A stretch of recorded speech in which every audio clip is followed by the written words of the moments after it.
Momentum Idul Adha 1446 Hijriah, Kemenak Oku Selatan sembelih 12 ekor sapi kurban yang berasal dari pegawai sebagai bentuk ibadah sekaligus mempererat silaturahmi dengan masyarakat.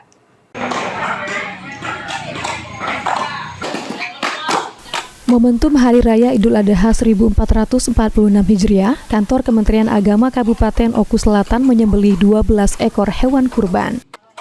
Penyembelihan yang berlangsung di halaman kantor Kementerian Agama Kabupaten Oku Selatan ini dipimpin langsung oleh Kepala Kantor Kementerian Agama Kabupaten Oku Selatan, Haji Karep, beserta jajaran pegawai Kemenak Oku Selatan.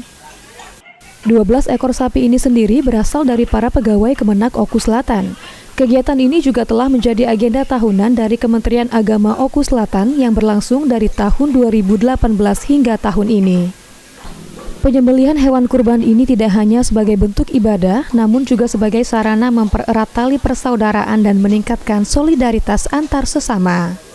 Selain itu, momen Idul Adha ini juga menjadi momen penting bagi Kemenak Oku Selatan untuk mempererat hubungan antara pegawai dan masyarakat. Sedangkan untuk hasil dari daging kurban ini akan dibagikan kepada masyarakat yang membutuhkan dan warga sekitar kantor Kementerian Agama Kabupaten Oku Selatan. Alhamdulillah tahun ini ada 12 ekor sapi yang dikorbankan. Jadi meningkat dari tahun yang kemarin. Tahun kemarin 8 ekor. Jadi ada peningkatan 4 ekor sapi. Dagingnya sendiri dibagikan kepada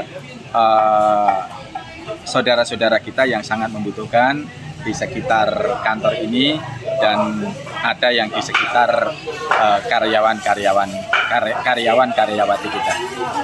Harapan kami pada Hari Raya Idul Adha ini, alhamdulillah kita bisa berbagi dengan saudara-saudara kita dan bisa menumbuhkan rasa kebersamaan di antara kita semuanya. Dari Oku Selatan, Sri Fitriana, PAL TV.